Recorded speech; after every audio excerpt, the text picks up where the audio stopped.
The moment a woman finds herself in front of a man who will never be dishonest with her, you've truly been given the greatest gift in your life. What you do with that is your will. It's not easy. I'm not saying it's easy. Like I sit in the fire of it every single day, but I believe that that's my life's calling is Mm, to rewire the working system of my family line to a place of full surrendered honesty to the point that it's like, how did I ever think that all the smoke and mirrors and bells and whistles and bows and sugarcoating, how did I ever think that mm. that was love when it was just a falsified form of like, feels good right now, but it's going to feel shitty in 6 hours. Then I'm going to have to go through the cycle again.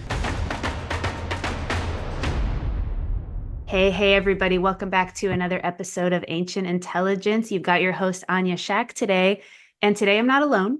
I have welcomed a wonderful woman here that I think will bring a lot of color and richness to the conversation. And as I've shared before, I'm doing a lot of solo episodes. And when I feel that someone is really important to bring in, I will. And she is one of those women. And so, just to do a little setup before I introduce her, provision.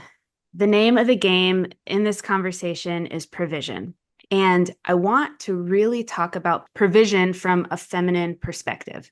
We are two women gathered here. We're not here to tell any man what he should do or shouldn't do, provide or not provide. What I really want to get into is what are some of the misunderstandings, misconceptions around how provision feels for a woman? And hopefully that conversation can shed some light, can add a little color to this whole big conversation.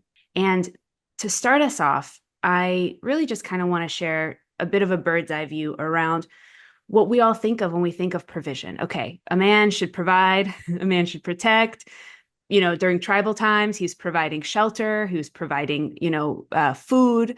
If you think about during the 50s American housewife era, he was the breadwinner, he was providing financial support so that everyone was comfortable. And a lot of us are still stuck there. And we don't really know what to do now because that's not how we're living anymore. That's not the nature of a lot of relationships. And there is so much more to provision than just that. And so I just want to kind of jumpstart introducing my beautiful, wonderful friend, Courtney. She is a woman who I have become really inspired by over the last couple of years. Maybe it's been a year and a half or something. And a gentleman once asked me, like, how do you, with all the stuff you share and what you talk about, how do you find women that like you and resonate with you? And she is one of them. And she is someone who I've been inspired by. And her writing is phenomenal. She recently wrote a book called Devoted, where her major theme is masculine provision. And so I want to introduce Courtney to everyone. Hi. Hello. Hello. Thank you for having me. Yes, welcome. How are you? I'm doing well. Happy to be here. Yeah. Awesome. What do you think of when you think of some of the stuff I just talked about? There's so much in that discussion that can be unpacked, but I immediately, first and foremost, go to provision having in a direct correlation to having a connection to a higher power. Like, when you and I connect, it's God. For other people, it might be different. I don't necessarily care to pinpoint specifically how that goes about. But first and foremost, like provision for me in my life has always come to having a connection to something greater than myself as like the guiding presence in my life. And unless and until I have that intact, like everything else I look for in regards to being provided for is like coming from a lesser version. It's like not who I really am. So that's the first thing that comes to me when you bring it up. Ah, I love that. No, that's really beautiful.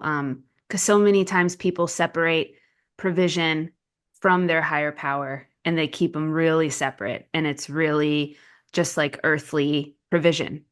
And that's where it Mhm. ends. And I feel like people are they're missing something. They're missing Mhm. something in their lives. So I want to get into what had you, because tell me a little bit about like the last couple of years. You've been writing a lot, and I love your writing. When I read Courtney's writing, it's like someone has gifted me with art into my body, and it's art. It's beautiful. Mm. You're a wordsmith, and I just want to hear a few things about the last few years for you and why masculine provision has become important in your life. Yeah, well, and thank you about the comments about Yeah. writing. I Yeah. appreciate that. And yeah, so I think where masculine provision came about was being in the entrepreneurial world and having a lot of ambitions and desires of what I could create. And I think for most humans, like men and women who are entrepreneurial, like we have this sense of like potential and greatness. Like we have a sense of being intact with that. It's like alive in us. And that's something I was attuned to pretty young. And so that was like a big driving force in my life was this intact, like I am made to do really great, beautiful things in my life. And what comes with that, though, like I think that's a really beautiful grounding to have, especially at a young age. But kind of along the way, and this is for many women that we can relate to this experience of kind of like doing it all on our own. So I mean, you know this, but just to speak to it for the people Please. who maybe don't have as much language for it, like I want to say 5 or 6 years ago, maybe even further back that I wasn't as connected to it was the whole like the woman doesn't need a man, boss babe era. And it's still very much here. I think there's been a more prominent essence to bringing back our roots ever since pandemic stuff. So, Yeah. anyways, for me specifically, and going down that path and having a lot of ideas of what it's supposed to look like physically to live in my potential also came with this idea that like I am going to provide a really great and beautiful life for myself. And that can be that depending on where it comes from, it's not good or bad. It's not right or wrong. There's no right or wrongs to these. But somewhere along the way of that and meeting the man I'm with now was a lot of unraveling, unwinding. The way I write about it, I talk about it as like it's like a purification, a refinement, a death to the self that I thought I was. And I'm still in that. Like I can't say I'm fully on the other side of it. And I speak to that because while it's all wonderful and great to have this attunement to potential and a woman wanting to do all the things for herself and her life, there, for me, and I think for many women, is a deeper desire beyond that, which is to say, I actually don't want to do it all on my own. I don't have to do it all on my own. I can live to this potential and live up to purpose and what my soul is here for. And a part of that will be like admitting I wasn't created to do it all on my own. And so about 3-ish years ago, maybe somewhere in that time frame, I came to that realization and decided my dreams and passions live inside of this greater frame of provision, and that included me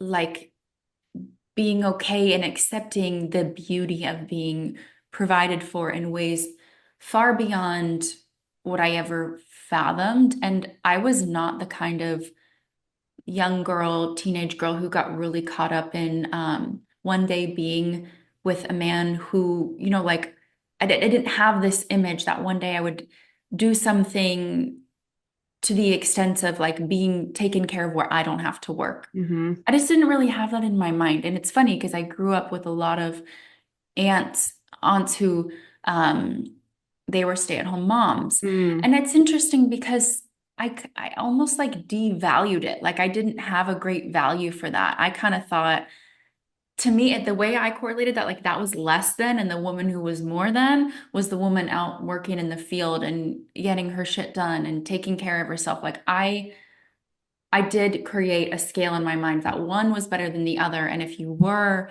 a stay-at-home mom or anything of that nature, like you were less than to me. Mm. That's just how I correlated it. And now I would say I don't really have grids of something's better or worse. Like it's not like, oh, that flipped. And now I don't think that at all. Yeah. More or less, I just recognize that there's far deeper desires than we are tapped into, or we're often not tapped into for so many reasons, like the way the world runs on a very hustle and bustle drive, which is also like a very American thing. Um, Women not being tapped into our womb and our intuition and what Mm, it means to like live in the biology of being a feminine. It could be like generations and generations of ancestral shit that we haven't, like there's so many reasons that exist, yeah, and I don't really know exactly yeah, why for each person, I can't say that, yeah, but I just know that there's something really incredible, really powerful, um that simultaneously can be like kind of like I don't, it's almost hard to put language to, yeah, uncomfortable yeah. about committing into that process because there's a lot that you actually end up surrendering and letting go of along the way. And I find a lot of women, I'll just speak to this lightly. I won't take this kind of go on another tangent that you may or may not want to go on. I think a lot of women think they want a man who will provide for them. Like I have a lot of friends and women who I hear from, it's the dream that I don't have to work, I don't have to do anything, and I'm fully taken care of. But I know for a fact that most women who say that are actually not ready for what comes with that on a spiritual level of the provision that goes far beyond money and time, and its character provision. And Mm, it's like the discipleship of self that occurs in that process when it's in alignment with God. Because you can be a woman who's fully taken care of and like be spiritual off your rocker, and like that can happen too. So mm. yeah. So interesting. I love it. No, I love the way you talk about that because growing up with like I came from Soviet Union and lots of like people from the Soviet Union stories about life. Funny enough, like there were obviously very clear masculine, feminine roles, but no one like women all worked. Hmm. It was Hmm. generally part of the culture. You never really had some like an aunt or a grandma or someone that didn't work in some factory or some school. So Yeah.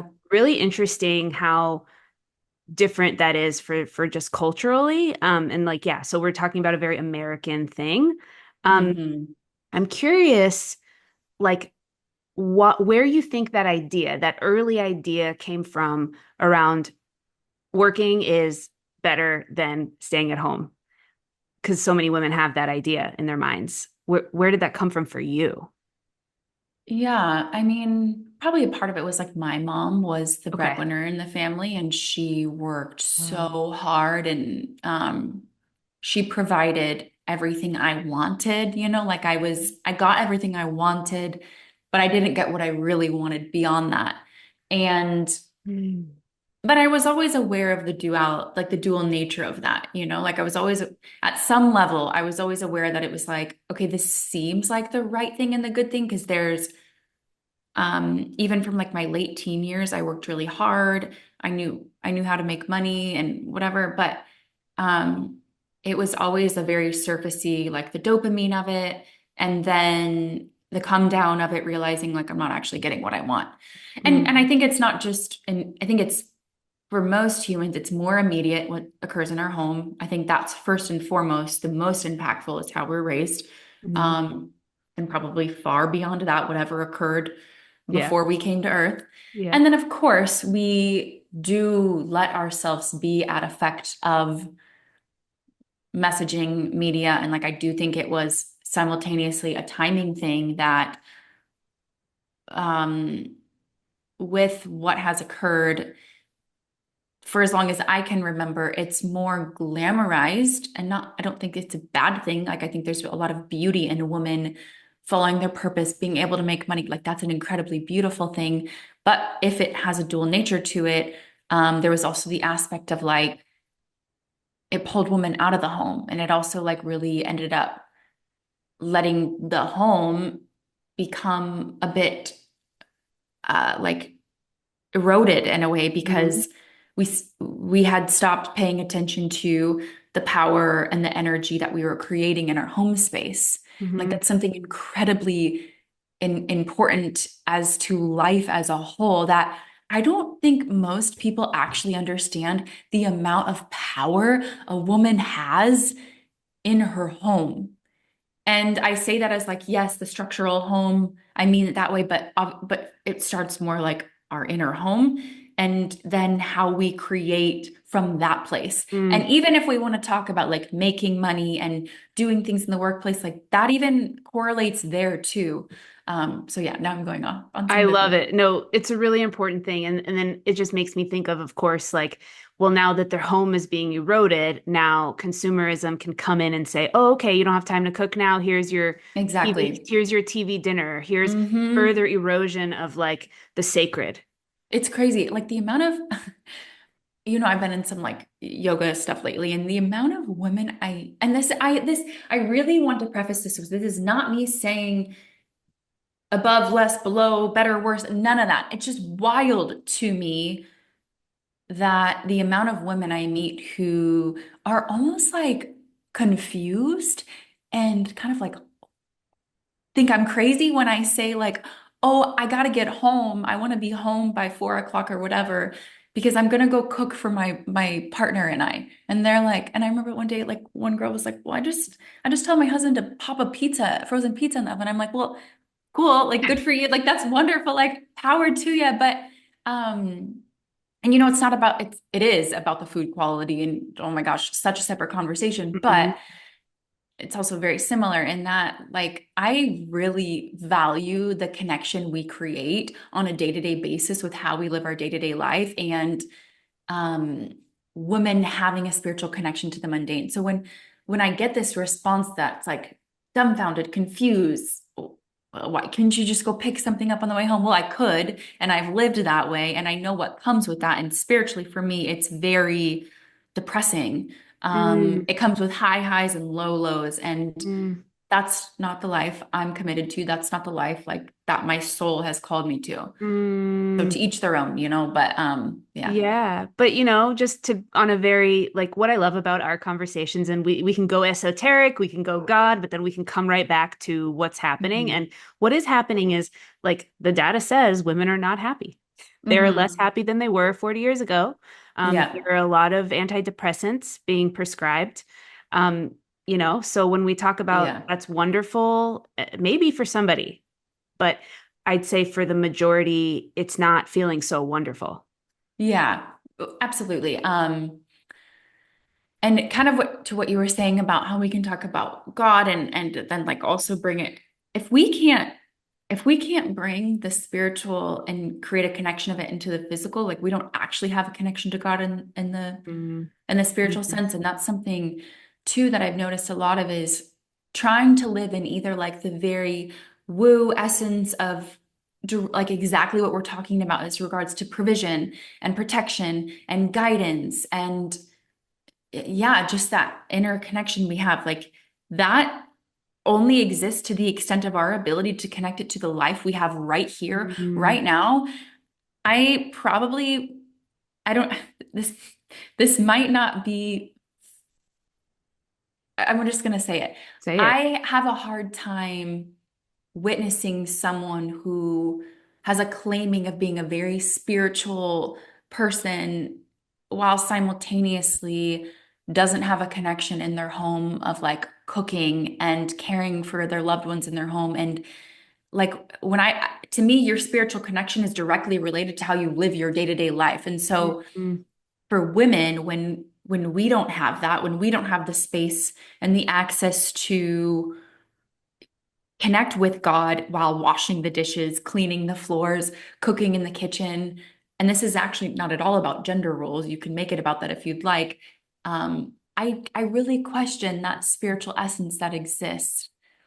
So I'm yeah. with you. I'm with you. I'd say cleaning the floors is very close to spiritual connection because you realize it's all inside out, right? If you're treating your body as a temple, then you're treating your home as a temple, then you're treating the engagements you have out in the world in a very Hmm. sacred way. And that's something I see from you and something that I would love to kind of unpack. And then I think we'll get to the kind of more man woman conversation. But first, God, the Hmm. Father, provider, all of that.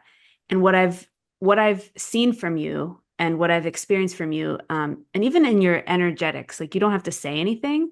What I've experienced is your trust in God, your connection to God, your putting that first in your life has given you this like inspiring energy and warmth such that you have magnetized a human man to Mhm. provide in your life. It's almost like from the inside out. And I'm Yeah. so curious how that lands for you and what maybe you learned through that experience. Maybe even some of the things that were the hardest for you. Love to hear. Yeah, that's a really wonderful question. And I think there's two levels to it. And one was like who I was before meeting him and what I chose to go through.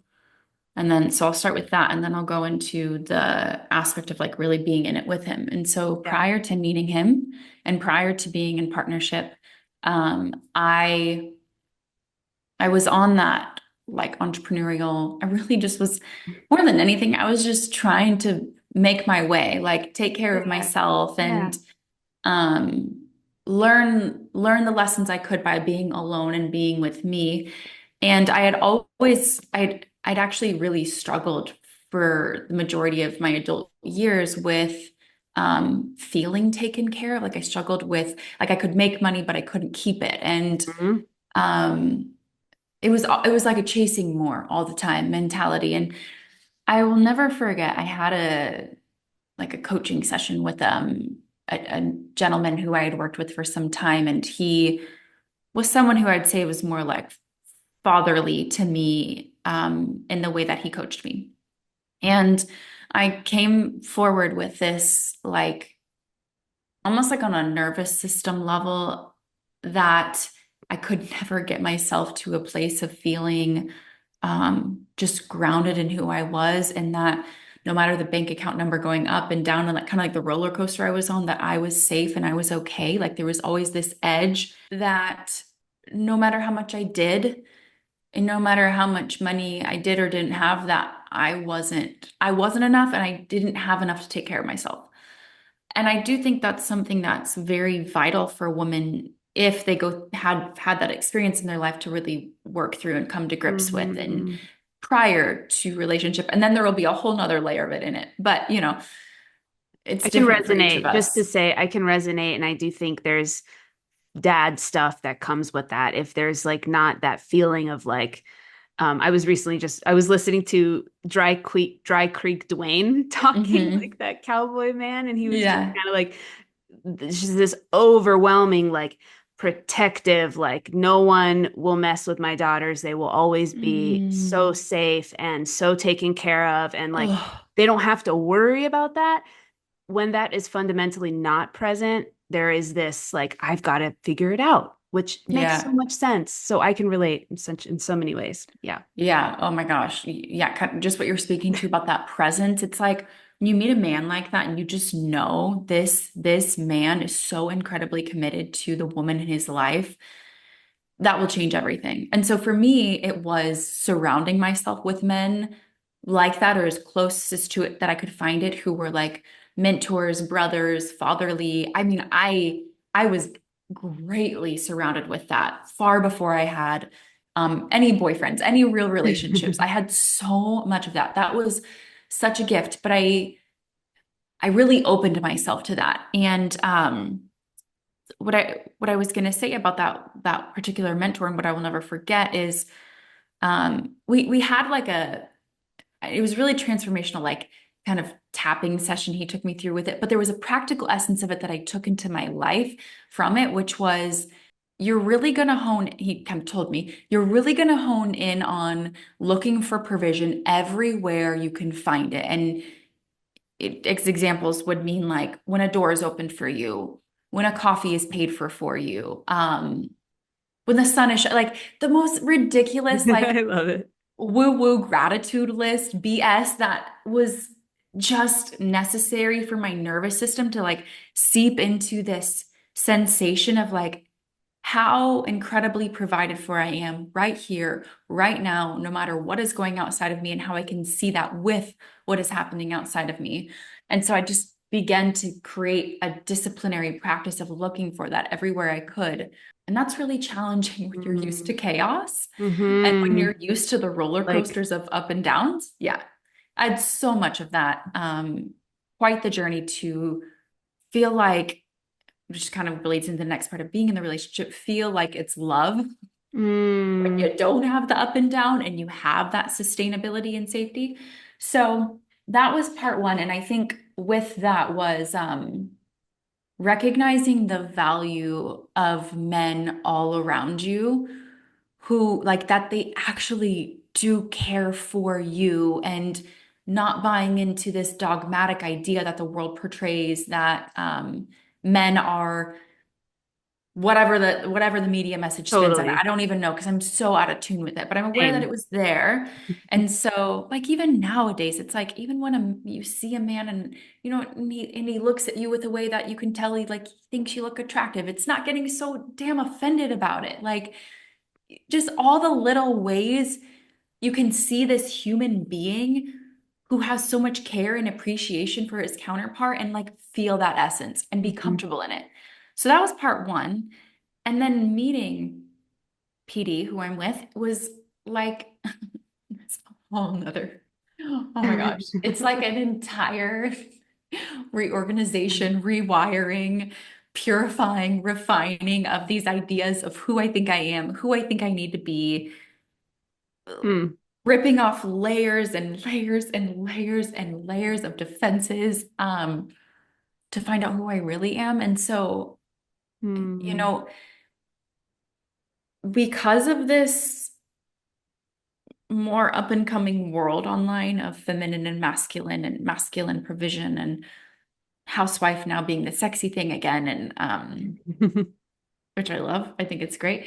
But like the lack of understanding of for a woman to be open and willing to receive the provision he will give with that. So it's like when you enter into, well, not even relationship, when you get to know a man, most of the time, very early on, he's going to give you like the parameters of his life and how he operates very clearly. It's going to be, you're going to recognize like these are the guidelines he lives by. This is the way he operates in his life. This is how he's creates leadership in his life for himself and those around him, or that he doesn't have any of that. And that's a whole separate conversation, but that's a lot of information you take in and this is what I'm working with. So for me, and maybe it's not to the same extent, I can only speak to my experience. For me, every step further into financial provision was another step further into the provision of character, which meant another layer unraveled of who I thought I was and who I really am. What that looks like is an identity rewiring and almost like what could be a battle with the ego to say, I know better. And you mm, kind of have to decide.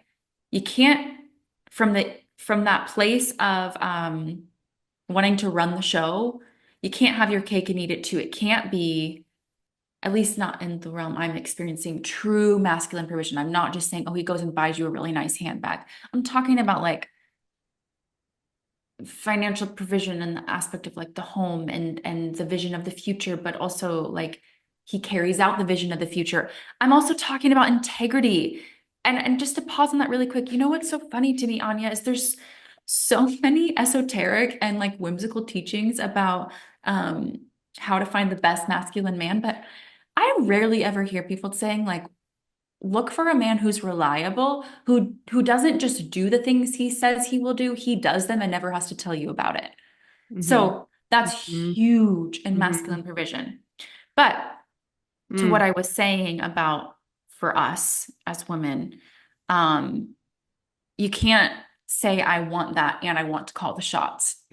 No, no, it's not going to work. Trust me when I say like that will be a perfect storm And maybe you'll choose that and you'll get to walk through that and that'll be your own journey like it was mine. I don't necessarily recommend it.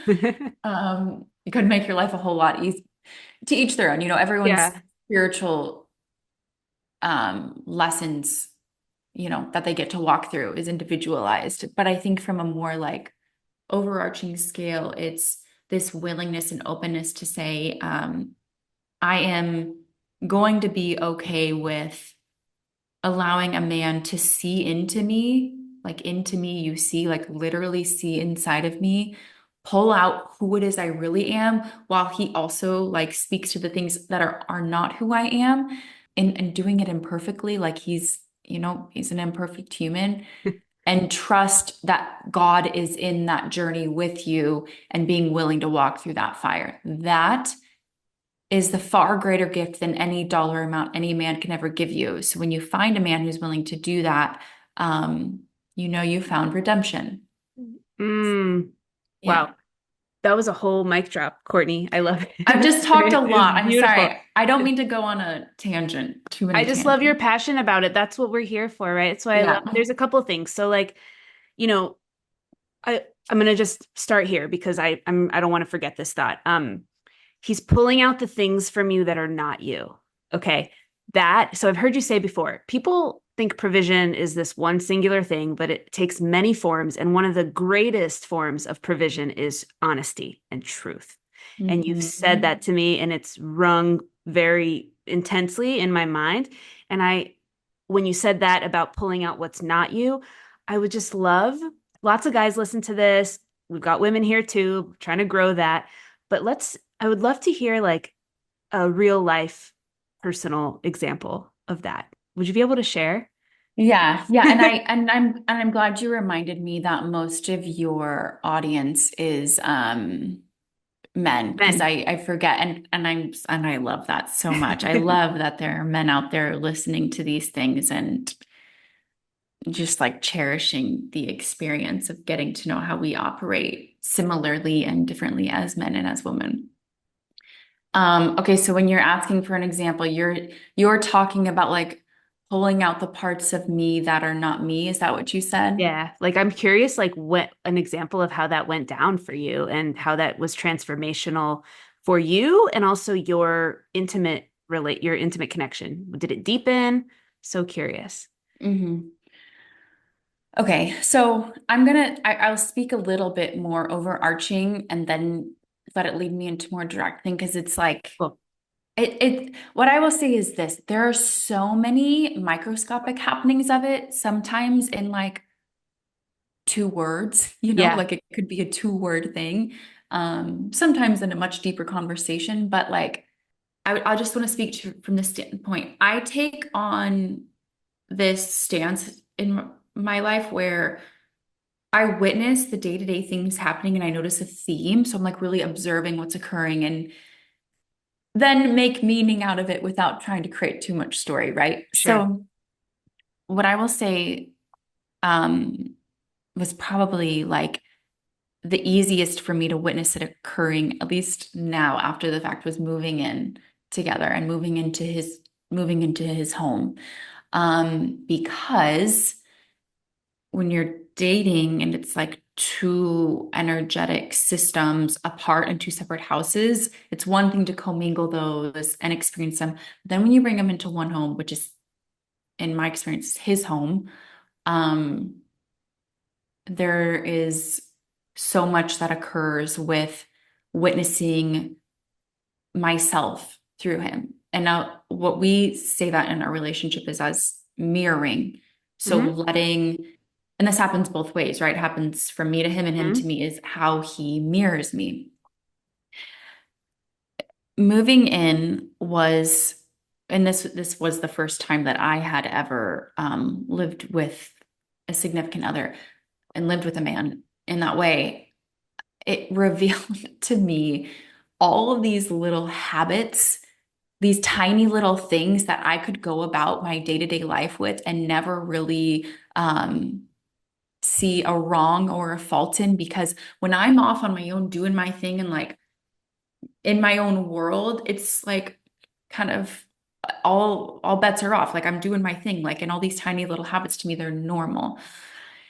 And it's gonna like, okay, so this one, it doesn't seem as big of a deal, but it really speaks to what I was sharing earlier. And it was that I had a habit of like really rushing through my day, doing all the things. I didn't really eat much food throughout the day, and I would eat dinner at like 9 o'clock every single day. Mm, Um, and I didn't really notice how much that had an impact on myself, first and mm, foremost, until you're living with another person and you're witnessing how it kind of affects them. And then it's also a meshing of two routines, like mm-hmm, their routine, your mm-hmm, routine, how those come together. But I think particularly food and meals and meal timing, um, it revealed how much I didn't value myself. mm, And so when you reflect back the things I'm saying about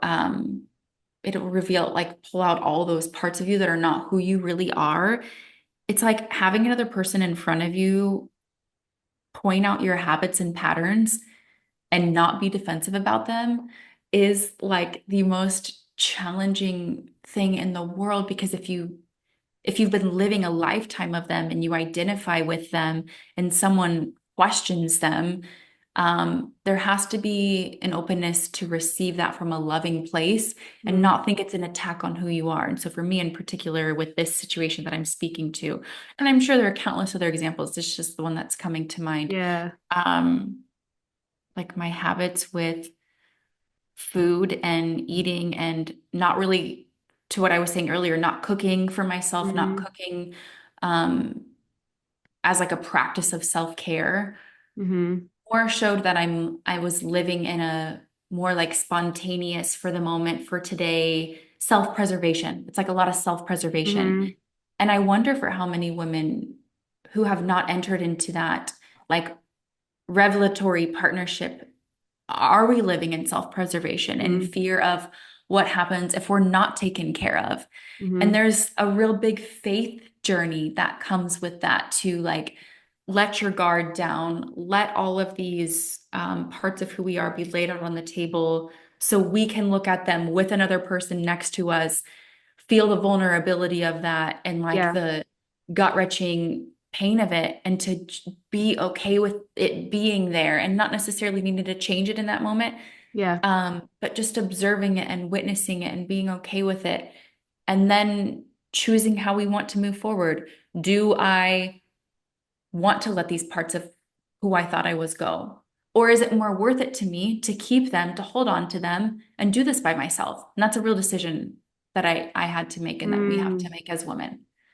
Yeah, I think so. What you're saying is really about seeing what's beneath the words, right? I think that's so major, and I think this is probably something that I've been witnessing just in general when talking to women and feeling just different conversations. I can sense that there's no real distinction between, oh, my feelings are hurt right now versus this Mm, person is the felt sense that this person has my best interests at heart.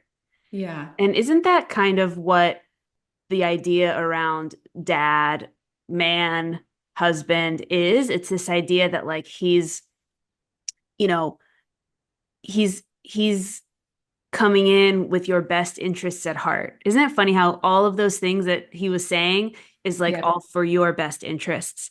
But in the Yep. moment, it's like, oh, my feelings are hurt. And I think there's been a real, I mean, hopefully there will be more of this reckoning around like these like surface level feelings conversations versus like the depth and truth and like the care that is coming through action. Through action. Oh my gosh. Through action, through action, through action. Absolutely. And, you said earlier, like one of the greatest forms of provision is truth.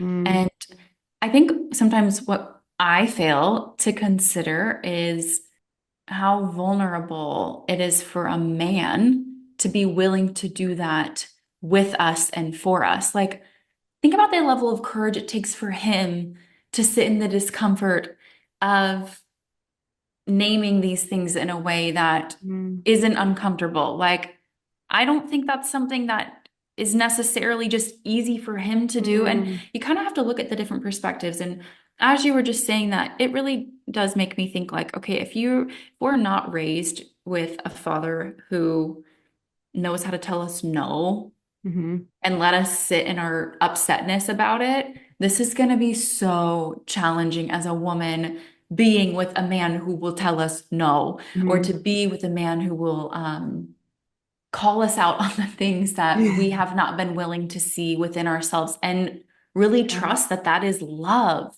And Yeah. I wrote something, I just wanted to look at it really quick. Yeah, I please. wrote it just the other day, and it's very reflective of something that we're talking about is like, do not diminish the man who will not accept your incongruities. Because the way it comes out in the moment, it's kind of like, Mm, it could easily from the outside looking in that like he doesn't care about you. Like or me speaking about myself, like, he yeah. just doesn't give a shit. Like he's just Yeah. being a jerk and whatever, etc. But there's so much love in truth.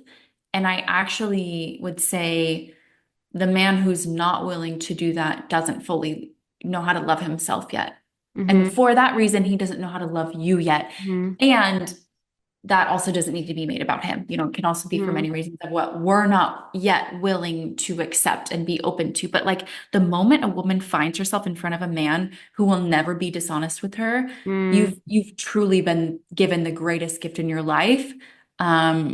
What you do with that is your will. What you choose to do with that. It's not easy. I'm not saying it's easy. Like I sit in the fire of it every single day, but I believe that that's my life's calling is mm, to rewire the working system of my family line to a place of full surrendered honesty to the point that it's like, how how did I ever think that all the smoke and mirrors and bells and whistles and bows and sugarcoating the feelings and the sense, like, how did I ever think that mm, that was love when it was just a falsified form of like, feels good right now, but it's going to feel shitty in 6 hours. Then I'm going to have to go through the cycle again. They're mm, just two mm, totally different things. wow. Okay. This is so good. Um, and I believe that a lot of people are getting into relationships around these falsified just niceties. And then it all Niceties. obviously falls apart, obviously really quick, within a year or two, it all falls apart. Yeah. And it's so heartbreaking because then children don't come into the world, and here we are, low Yeah. birth rates. But Yeah. that's a whole other thing. But I'm curious, like walking through the fire. So, what do you think that a woman who has not gone through her own, like finding her own center of gravity, um, and just kind of falls into trad wife life, right? Like, Mm. what do you think she might be missing Mm. about provision? When you say like just falls into it, do you mean like, yeah, say that differently. Yeah, like, because I think in our culture, it's so easy to go from extreme to extreme because it's Hmm. quick and easy. You don't have to go into the Oh yeah. nuances. So I do find that now that like trad wife life is becoming a thing again, Yeah. which is great. I fear that, two people that aren't willing to get to know themselves come together and decide to play these roles, and they Mm. don't get to experience what is truly, what is the word you use? Redemptive Yeah. about Yeah. relationship. I'm curious what you like in your journey, what you might what might be missing for them. Yeah. Yeah, that's a good question. And I definitely relate to some of that. Like, and I think on any level, when a role is just a role, who cares? What's better? Like, who cares if you're a trad wife or a working woman? You could have a Yeah. trad wife who is completely um lost in her true identity, has no like, depressed, etc. And you could have a working woman who's fully committed to who she is and her Yeah. vision and has an Yeah. incredible thriving relationship. So to that, Yeah. to your point, like it's an interesting thing. Like one is so not better than the other. It's more just, Anyways, but to answer your question, I think um one, it's a connection to God as, you know, I think there's importance to connecting to God as father, mother, and as self. But I think first and foremost, God as father, specifically because um, if we don't have that inner, like an intactness to in father within ourselves that can like speak up for us, can hold ground for us, like have a backbone and like show up in the world in a way that's um, just alive in self, Mm, okay to make mistakes, mm, okay to fall down and get back up, um, okay to feel pain and know that it's not forever, okay to go experience a new culture and not fit in. It's like this okayness within that knows she might not fit in everywhere she goes and that she doesn't need to. mm, And I think it's also like, let's be real. Let's be real with ourselves. Am I just doing this because it's trendy? Am I the type of person who just likes to fall into a new trend? And mm. if that's the case, then accept the fact that it is just going to be another surface level thing that dies down in a few years, and then you're going to be on to the next trend because Yep. this is a trend. Um, there is beauty beyond it where it doesn't have to be a trend, but it also is a trend. So there's that. And I think it's the ability to be at one with truth within ourself. Like I'm speaking all of this, I'm talking about a man being honest with us, but that only takes us so far until it's like, well, can I be honest with me when it's just me, and God and nobody else is around? Can I be in that quiet place and have the guts and the courage to be with truth? And truth is not fact. Truth is not what the world has told us is fact, right? Like, I'm not going to go down those rabbit holes, but a lot of the things that we think are fact aren't even like they're not truth.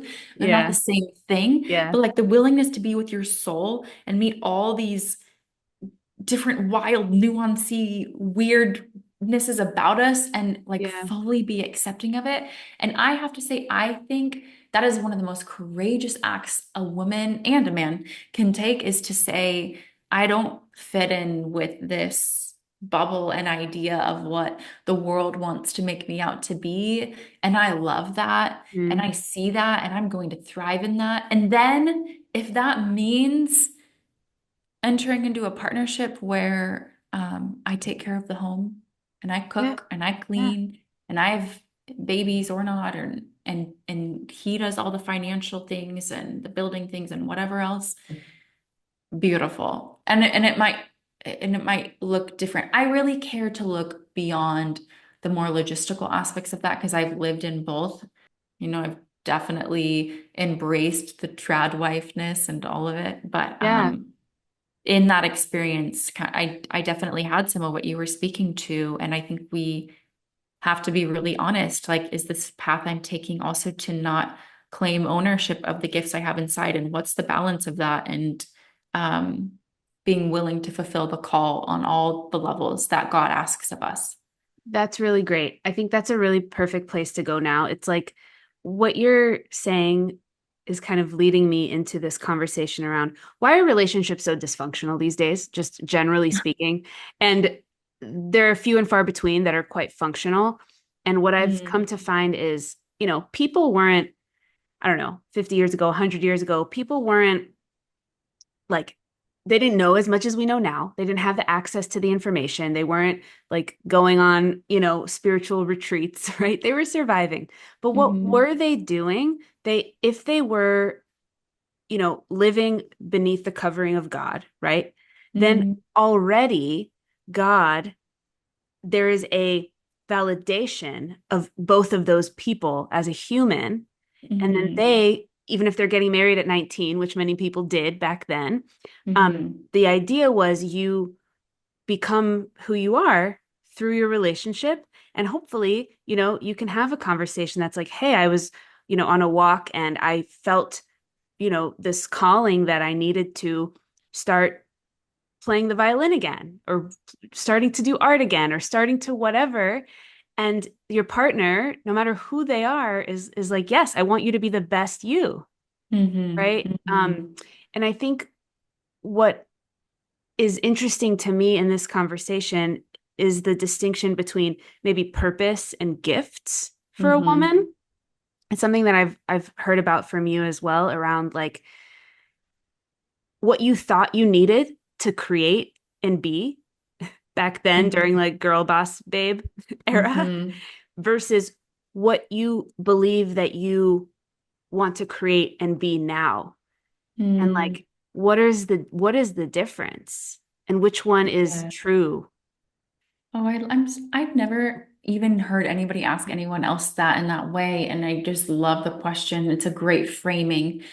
Um, yeah, that feels so good to notice the different intentions because one prior was to prove something. It's Boss Babe is for me, it was looking more for validation, acceptance, approval, seeking to gain that applause of like, I can do a good job. I am worth it. Mm-hmm. And I'm going to prove it to you because I'm going to make a lot of money and I'm going to be successful based Mm-hmm. upon what the world thinks is success. Ugh. And I know that because I spent the last 3, maybe 4 years really unraveling the question of like, what does it actually mean to be successful in my life? And I give a lot of credit to one of PD's friends and good friend and was a mentor of mine, Nick Peterson. He wrote this book called Bumpers. I recommend it to any human, um, Love it. where he breaks down what does success look like for you in a very simplistic way because I think that it's really easy to get caught up in the idea of success is XYZ because everyone else who we are told on YouTube and Instagram and media, this is successful. But like when you're, again, what I was just saying earlier, when you're alone with yourself and you're really honest, is that true? Am I really fulfilled?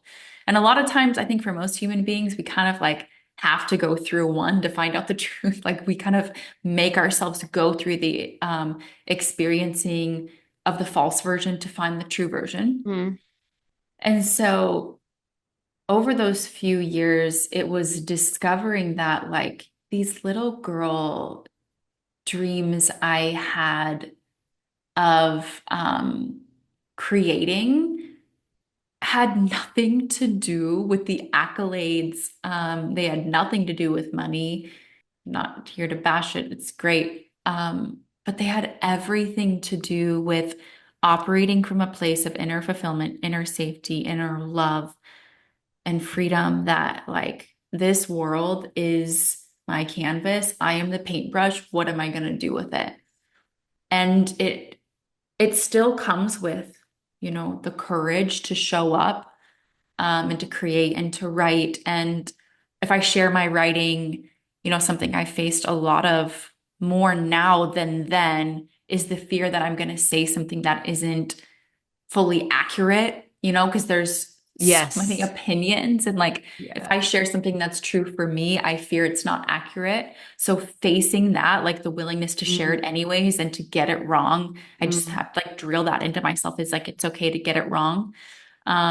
It's more now, like, and it was this then to an extent, like I was definitely on that journey, but it's even more now. It's this dance with the child in me who just loves to be alive and to create and to see what happens with it. Like, I don't know what's going to happen when I write this thing that I wrote 2 days ago. I have no idea, but like it feels so alive in my bones just to do it, to feel like I have been given the gift of these words from God that I don't own. They could be Mm-hmm. given to someone else, and to express them and to share them and to know like that in itself is the gift. And it doesn't have to automatically give me some physical reward.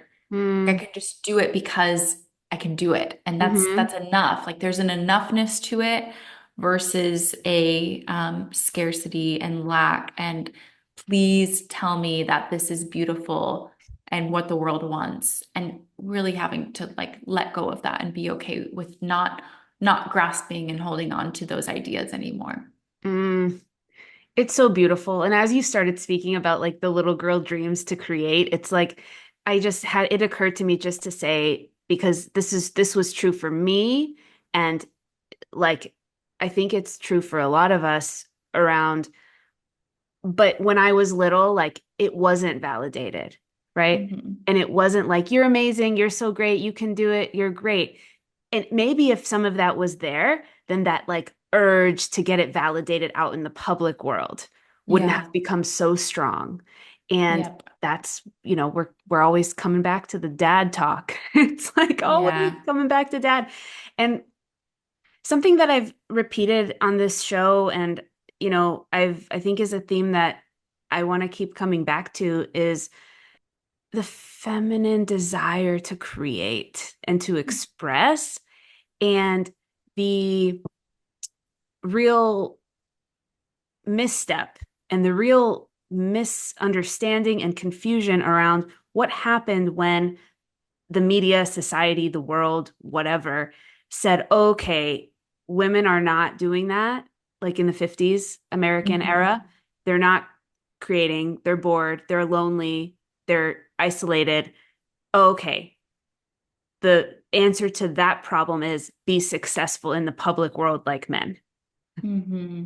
Right. It's And not the that's same thing. not the same thing. And so here we are recognizing on an individual level, on a personal level, it's not that. It wasn't that. And maybe Hmm. it's that for some women, and more power to them, and we should support them in that if it's Hmm. true for them. Yeah. But what's Yeah. true versus what's proving is a Hmm. really important energetic understanding. And so what you're speaking to is your whole journey around unraveling what's true. And Hmm. yeah, I appreciate, I'm curious, what is expression like for you now that you are kind of under the provision of your man versus Hmm. what it was like before? Yeah. Okay, I want to answer that and I want to say something connected Okay, to say something it you said first. it a minute Yes. ago, and I'm sure they'll be correlated in some way. When you were talking about like the little girl dreams and being not having the validation and then looking for it, I just thought of this. So I'm noticing this every time I'm around my niece or really around like any young girl. And I see them and like the urge at sometimes to say to them, "You look so beautiful today." And Mm, then before I get those words out of my mouth, or even if I accidentally do, to ensure that what I actually want to tell her is, "You're so beautiful." And knowing the difference of that impact between what she wore that day, how her hair, like it's all these tiny little things that I feel are incredibly impactful to a young girl's development into woman is I can show up fully as I am and beyond all of this, like I am beauty because I'm here, because I'm alive, because I create. So I just wanted to mm. say that because I've been noticing Beautiful. that lately when I'm in contact with younger girls and that future generation. And as far as expression and how it looks now, it's like it's different every day. Like, Mm, one day it's baking a loaf of, I totally took on the sourdough trend and like went yeah. full force with it. And most women like took it and then dropped off and like, I'm still going. I make a loaf a week. I love it. So one day it's um making a loaf of bread and trying a new design. Another day it's writing something that I don't know what I'm going to do with it because for the last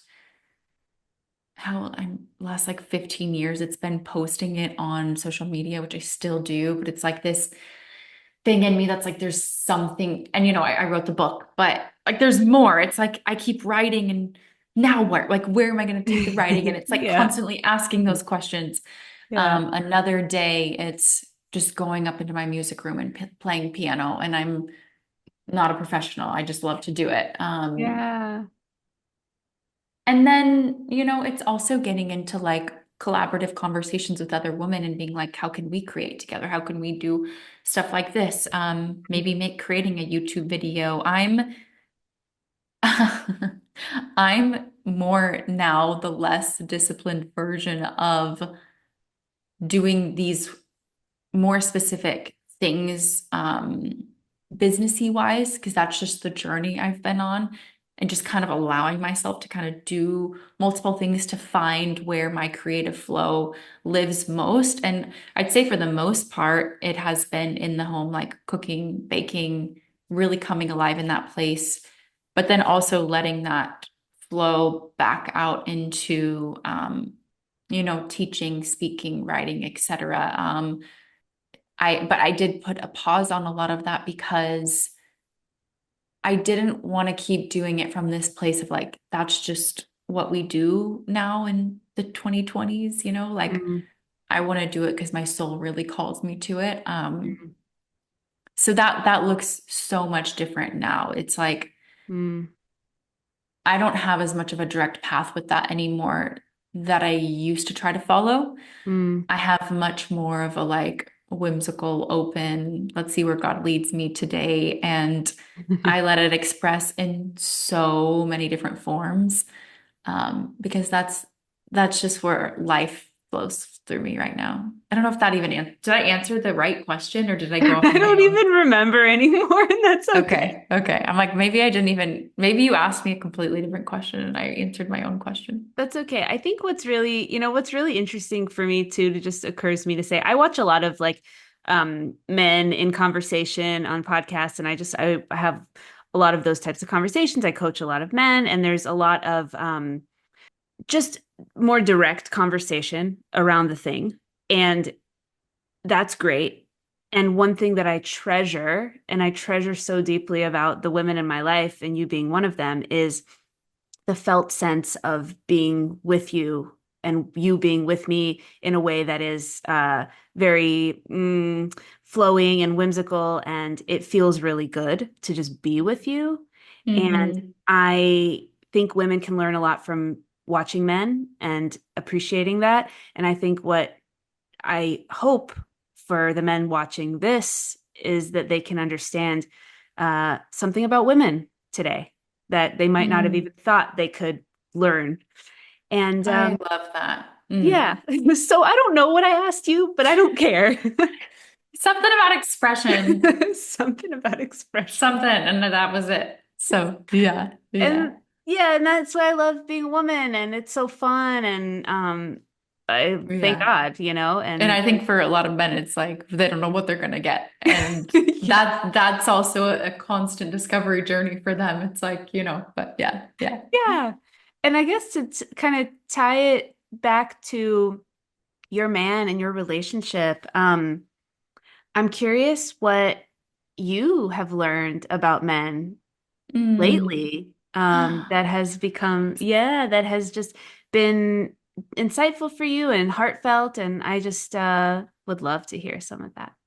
That's my favorite question. I Yeah. love that because I love learning direct experience.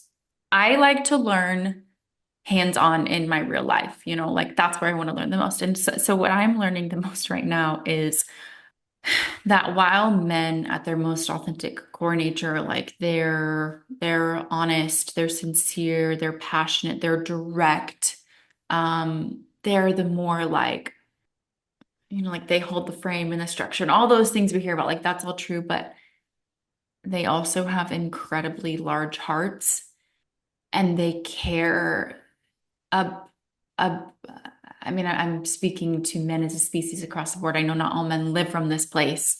Sure. Um, but they care so much about their families and their loved ones, to a point that I think it's easy to forget. They also have a felt sense and they also have an emotion. And I wrote something like a year ago, and Mm, it was kind of about how like men are not machines, mm, like they're not so incredibly disciplined and direct and in line all the time that like they never feel anything. And I guess through my experience, it's been the world is such an interesting place nowadays with kind of like the unexpectedness of what you get when you go out into the world. And because men are more, like at their core, they're biologically more wired to protect, like in the conversation of provision, also to protect, and what comes with that and the risk that comes with that, and their need to know how to like hone that in certain moments, if that makes sense, you know? So Mhm. like their fighting instincts and their protective instincts, like that comes with um, a lot of discipline to know how to utilize that in a way that's useful for all people in their life and not just to immediately act on it. Like really getting to understand that better has helped me to like be so incredibly appreciative for when they do use those instincts and when they choose not to, Mm. because they know when it's in service and they know when it's not in service, and appreciating it even more when they don't because they know it wasn't in service, and having a lot of empathy because I'm not a man. I don't know what it feels like to be a man, but I can only imagine how challenging it is to be in today's world, to be treated the way some men are treated, and to choose not to act on those biological instincts because it's not the best thing for them and their family. Like Mm. I say that because I watch some sports with PD, and we see some men in sports, you know, like get into fights and whatever, and then that athlete is like really demonized because he can't manage his emotions well. And like that's probably all true. Like I do believe those instincts in a man do need to they do have to learn how to manage them and work with them in a way that's useful. But like when I witness them and then I see the way that media demonizes them for that biological instinct, my empathy and heart only grows because I'm like, you forgot to pinpoint on what got him to that place, how he was degraded for being who he is in his authentic nature, Yeah. and why that might have occurred. And then, like, you know, it's kind of like you call someone crazy and terrible and Yeah. all these things for so many years, and then they become that, and then you like hone in on it even more. Yes. Yes. Just witnessing that at scale Yeah. and then living up close to men and just being like, wow, what an incredible creature to exist with these interesting facets that you have to know how to utilize this at the right time and place. Like my heart just grows bigger and bigger, witnessing their heart grow bigger and bigger as Hmm. they care for those that they love and knowing how to do it from a place that is like sustainable and truly protective. Yeah. I beautifully said. Yeah, I'm with you. It is really amazing, based on the way that so many talk about men, like watching the men like step up and again not Hmm. act on some of those instincts and just be bigger than it, right? They're just Yeah. bigger than it. And it's Or really even if they cool. do act on it, like also there's that's a whole I shall not, that's like a Pandora's box to open. But I think it's not becoming so quick to label what that means about a man who does, Hmm. right? Like, and obviously, you know, there's layers of like we still have to protect ourselves and, you know, the Yeah. whole nine. But yeah, yeah. Yeah, it's so cool. I mean, it's I heard someone say something about like women and men are really just like misunderstanding the word freedom these days. Hmm. And like think women think that it means like, oh, I can just like walk around whatever neighborhood in the nighttime and no one will hurt Hmm. me.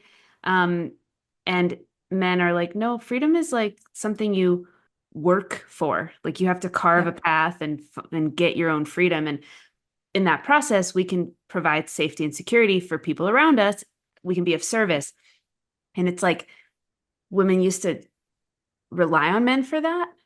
And it Hmm. was really, fulfilling for women to rely on men for that. And it was fulfilling for men to give that. And now that we're not doing that anymore, men are Mm. like, okay, so now what?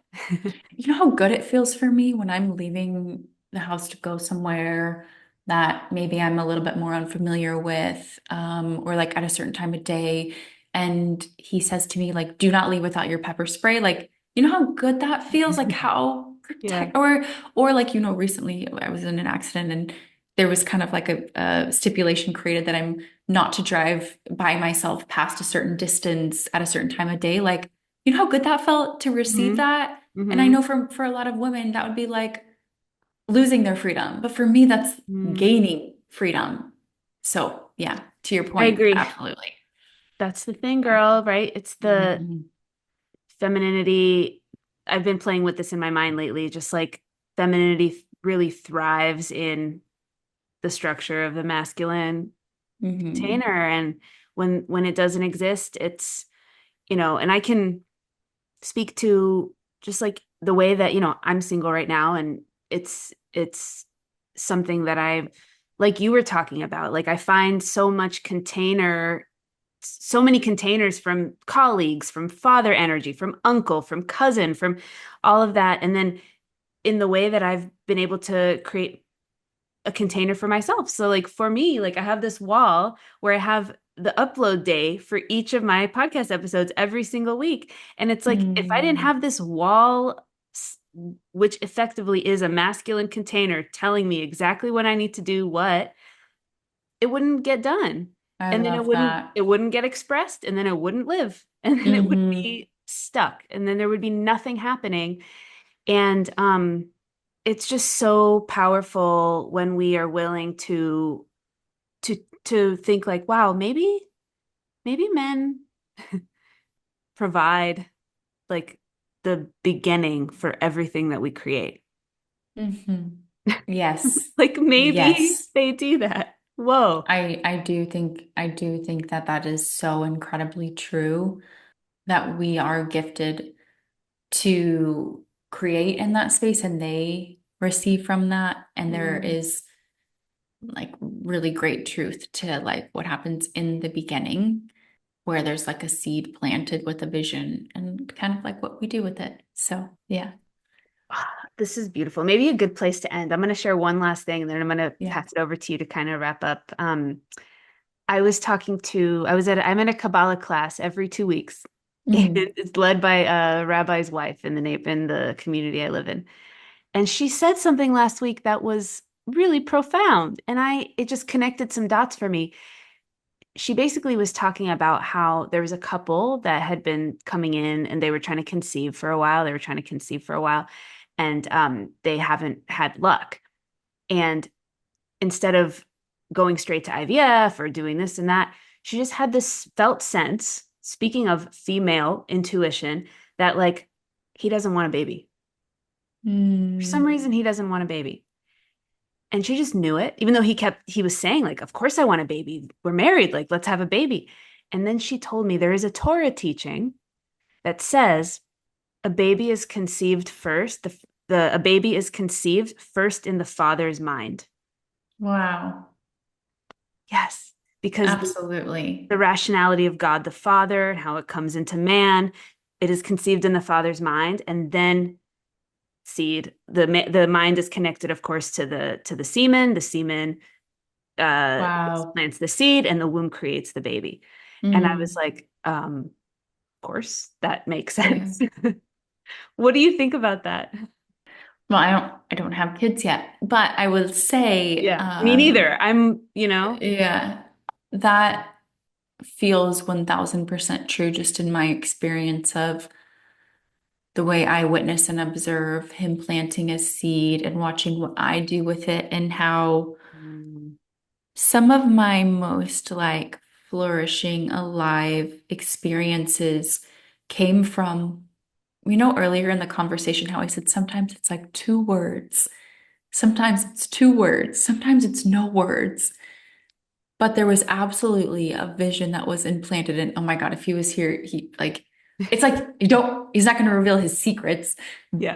with not really secrets, but like he's obviously doing that in so many ways all the time, like implanting, like that's what the man does, like puts his seed, but like that's happening in so many ways all the time, but some of my most thriving times were from maybe like a two-word phrase of a vision that I was given, and then like what I chose to do with it, how I chose to run with it and create with it. And so it absolutely feels true that a baby is first conceived, like just like the image of God and like man being that form in that moment and that experience of God in the form of our imagination. Like he imagines it and then it's given to us and then we birth it. And then, but the cool thing as a woman and for men is we have the opportunity to live in that dance all the time without it necessarily needing to be birthing a human child. And I even think we ought to be on that journey before we have children so that we know how to be responsible with the human life when it comes.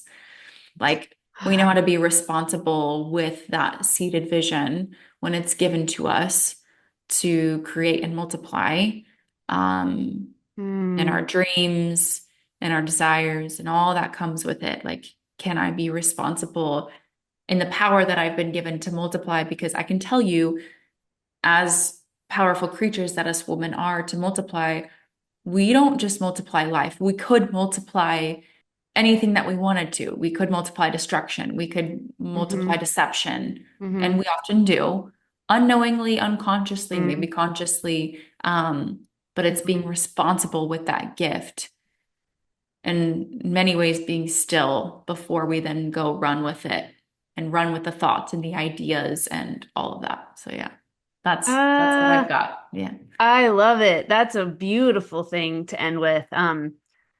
Provision. Any final words just on provision from a feminine take for you?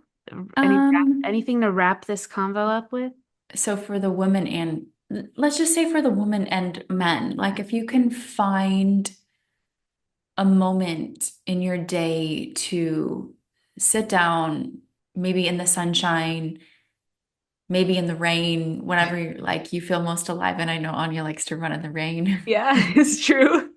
But just find yourself in a moment with nature in particular, like out in nature where you can actually feel the sensations of either sun on your skin, your feet in the leaves or in the grass, um, and to breathe and to thank God for the structures that hold you. You're already on your way to unveiling greater and greater levels of provision and make that your own practice, make it what feels good for you. It could also be like sitting in front of the fire. I don't know, like make it your own, but make it a disciplined practice that you live in and through, even in the times when there's a lot of physical realms of provision coming in or not. Like, don't make it about something that you have to do out of desperation. Make it something that you do out of a practice of who you are and let yourself be revealed in that place. So, yeah, that's what I have. That's very beautiful. That's a beautiful way to end. And something that just kind of occurred to me to say as the last thing is um, men are really good at slowing things down.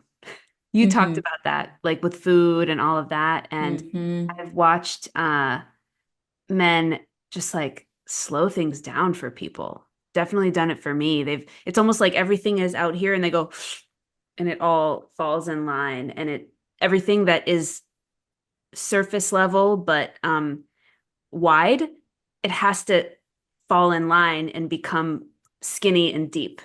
And like Hmm. it's just like it becomes one after the other and it feels so good when we can like recognize the talent they have to do that. And Yeah. yeah, I've just loved feeling your energy here. And Courtney, you're such a gem. And I'm really grateful to be um in communion, in friendship, in sisterhood Mhm. with you. And thank you for sharing your wisdom and your knowledge and your just life experience and who you be, which is so beautiful. Thank you. Thank you so much for having me. It's a pleasure. I appreciate it so much. Of course. Well, I hope y'all have enjoyed it. And until the next one, if you found value in what I'm doing here, please help me grow the podcast. And you can do one of two things: either share the episode with a friend or leave me a review on Spotify or Apple. This will help me so much. Until next time.